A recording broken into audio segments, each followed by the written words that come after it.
ఇస్లాంపురంలో తీవ్ర గాయాలతో మృతి చెందిన నెమలి స్థానికుల సమాచారంతో ఘటనా స్థలానికి చేరుకొని నెమలిని సమీప అటవీ ప్రాంతంలో ఖననం చేసిన ఫారెస్ట్ అధికారులు.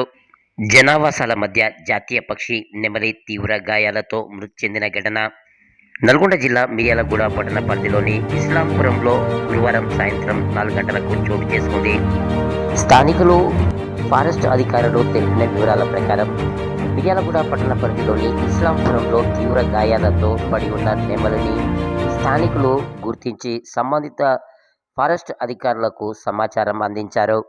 ఘటనా స్థలానికి చేరుకున్న వారు నెమలి అప్పటికే మృతి చెందినట్లుగా నిర్ధారించి సమీప అటవీ ప్రాంతంలో ఖననం చేశారు.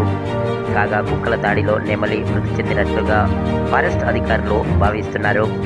ఇదిలా ఉండగా పట్టణం నడిబొడ్డున నిత్యం రద్దీగా ఉండే ప్రాంతంలో జనావాసాల మధ్యకు నెమలి ఎలా వచ్చింది అనే అనుమానాలు వ్యక్తమవుతున్నాయి.